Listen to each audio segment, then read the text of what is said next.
বলি জনসাধারণের একটা কথা বলি, আমি বিভিন্ন জনের কাছ থেকে যা জানছি, যত উপদেষ্টা আপনারা নিয়োগ দিয়েছেন ডক্টর ইউনূস সহ, আপনারা সহ সব উপদেষ্টা নিয়োগ দিয়েছেন আপনারা আর কারো কথা শুনে কোনো একজন আচ্ছা সবচেয়ে ভাই একটা জিনিস একদম ক্লিয়ার করি, এটা হচ্ছে সবচেয়ে বড় মিথ্যা কথা। কেউ যদি বলে থাকেন তাহলে তিনি মিথ্যা বলেছেন অথবা না জেনে বলেছেন।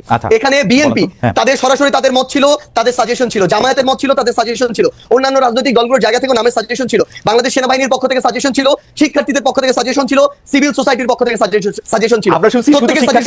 শুধু আপনাদের সাজেশন নেওয়া হয়েছে, আর কারো সাজেশন নেওয়া হয়নি ভাই। এবং সবচেয়ে বড় কথা, ইভেন এখানে প্রফেসর ডক্টর মোহাম্মদ ইউনূস যখন তাকে প্রধান উপদেষ্টা হিসেবে আমরা আমাদের জায়গা থেকে প্রস্তাব করি এবং তিনি সেখানে পজিটিভ একটি রেসপন্স করেন, তখন তার জায়গা থেকেও সাজেশন ছিল এরকম যে আমি এই পরিষদটাকে যদি কন্টিনিউ করতে চাই, এখানে আরো 2-3 জন এই মানুষকে প্রয়োজন এই জায়গাগুলোতে উপদেষ্টা পদে। সো এখানে প্রায় 5 থেকে 6টি স্টেক হোল্ডারের সরাসরি অংশগ্রহণ ছিল, সরাসরি তাদের সাজেস্ট করা যে উপদেষ্টারা তারা এখন রয়েছেন। কেউ যদি এটা স্বীকার করতে না চান, অবশ্যই এটা সৎসাহসে তাদের অভাব। এখন যদি এই কথাটি বলি যে এখানে যে জিনিসটা আমরা আমাদের জায়গা থেকে দেখতে পাচ্ছি, সরকারের আসলে অনেক উপদেষ্টার নরমাল সময় যেরকম একজন মন্ত্রী অ্যাক্টিভলি এখানে পার্টিসিপেট করার কথা, গার্ডস নিয়ে বোল্ডনেস শো করে কাজ করার কথা, অনেক উপদেষ্টার ভিতরে আমরা এখন সেটা দেখতে পাচ্ছি না।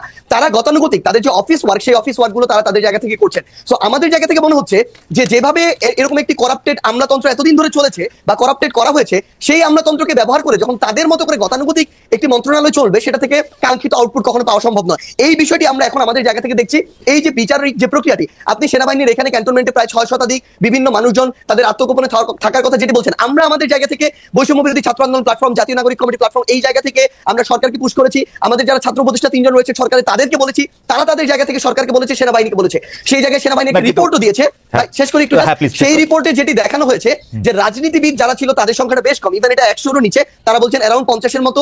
এবং এই জায়গাটার সংখ্যাটা সবচেয়ে বেশি হচ্ছে কিছু পুলিশ কর্মকর্তা, কিছু আমলাতন্ত্রের কিছু আমলা, তারা তাদের পরিবার সহ ওই বিভিন্ন বাড়িগুলোতে তাদের আত্মীয়-স্বজনের বাসায় আশ্রয় নিয়েছিলেন। এবং সবচেয়ে বড় সংখ্যাটা হচ্ছে আমলা এবং পুলিশ, যারা এই হত্যাযজ্ঞের সাথে সরাসরি জড়িত ছিলেন, যারা ওই আমলাতন্ত্রে বসে শেখ হাসিনাকে সার্ভ করেছেন। সেই জায়গায় এখন সবচেয়ে বড় যে সমস্যাটি হচ্ছে, তারা কিছুদিন আত্মগোপনে বা কাজে ঠিকমতো অংশগ্রহণ না করে এখন বিভিন্ন ফর্মে আবার অংশগ্রহণ করছেন। কিন্তু সরকারের জায়গায় যে একটি স্ট্রিক্ট হয়ে যে একটি ব্যবস্থা নেওয়ার যে প্রক্রিয়াটি, সেটি আমাদের জায়গা থেকে আমরা দেখছি না। বরং আমরা যেটি দেখছি যে ওই আমলাতান্ত্রিক যে বিচারিক প্রক্রিয়া, ওই জায়গায় সরকার এখন ঢুকে সেই প্রসেসের মধ্যে দিয়ে যাচ্ছে। জনাব সাজিদ, আপনি তো আসলে বাংলাদেশে এবং আপনি বাংলাদেশের মোটামুটি 5 জন গুরুত্বপূর্ণ লোকের একজন, আপনি ভালো বলতে পারবেন। আপনি আমাকে একটু বলেন তো, আপনি বললেন যে উপদেষ্টারা আসলে তাদের দায়িত্ব পালন করার ক্ষেত্রে অনেকটা, মানে আমি কি বলবো, যে অনেকটাই পরিচয় দিচ্ছে না। কিন্তু আমি দূর থেকে বাংলাদেশটাকে যা দেখি, যে বাংলাদেশটাকে চালাইতেছেন আপনারা 3 জন, যে সমন্বয়ক উপদেষ্টা পরিষদ আছে সেই 3 জন, এবং আপনি এবং জনাব হাসনাত আব্দুল্লাহ, আপনারা 5 জন। যদি ধরে নেই তাহলে এই যে কি জানি বলে নাগরিক কমিটির জনাব পাটোয়ারি, জনাব আক্তার, তারাও কিছুটা সরকার চালাচ্ছেন। আপনারা সব জায়গায় সালিশ মোকদ্দমা করতেছেন, আপনাদের কথায় আপনারা বদলি করতেছেন, আপনাদের কথা আমি যা শুনি আর কি, এইগুলি কি মিথ্যা? মানে উপদেষ্টাদের মধ্যে অনেকে এইটি দেখতেছেন যে আপনারা যেটা বলতেছেন, আপনারা যেদিকে যাইতেছেন দেশটা সেদিকেই যাচ্ছে। ব্যাপারটা এরকম না? মানে আমরা জাস্ট আপনাকে একটা জিনিস বলি ভাই, মানে এই মুহূর্তে সবচেয়ে বড় সমস্যাটা যে জায়গাটাতে হয়েছে, সেটা হচ্ছে আমরা আসলে এই অভ্যুত্থানের সামনে সারিতে থাকার কারণে মানুষের এক্সপেকটেশনের কেন্দ্রবিন্দু হয়ে গেছে অল্প কিছু মানুষ।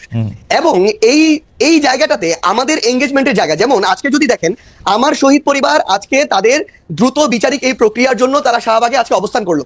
এই শহীদ পরিবারের সাথে আমাদের গিয়ে কথা বলতে হয়, তাদের হয়ে কথা বলতে হয় দ্রুত যেন বিচারিক প্রক্রিয়াটা, অর্থাৎ সরকারের একটা অংশ হয়ে আমাদেরকে আবার এই মানুষগুলো লং টার্ম সাস্টেইনের জন্য, বাংলাদেশের এই যে মানুষগুলো, তরুণ প্রজন্ম যারা নতুন করে চিন্তা করছে, স্বপ্ন দেখছে, এই অভ্যুত্থানের স্পিডটাকে আমরা যদি ধারণ করতে চাই, আমাদের ওইরকম একটা পলিটিক্যাল প্ল্যাটফর্ম প্রয়োজন, যেটা থেকে আমরা নতুন করে এই স্বপ্নটা ক্যারি করা আমাদের বেস্ট ট্রাই করবো। সেখানে আমাদের সময় দিতে হচ্ছে। আমাদের জায়গা থেকে আমাদের প্রত্যেকটা জেলা উপজেলা গিয়ে আমাদের যে নিজেদের যে প্ল্যাটফর্মগুলো, সেগুলো গুছাতে হচ্ছে। এরপরে আমাদের যারা উপদেষ্টা রয়েছেন, তাদের সাথে আমাদের যারা প্রতিনিধি সরকারে রয়েছেন, তারা যখন সরকার থাকেন উপদেষ্টা, কিন্তু তাদের সাথে আমাদের একটা আলাদা কমিউনিকেশন অবশ্যই থাকবে, কারণ ফিল্ডের অবজারভেশনটা আমাদের তাদেরকে দিতে হবে। তাদের সাথে আমাদের গভর্নমেন্টের ওই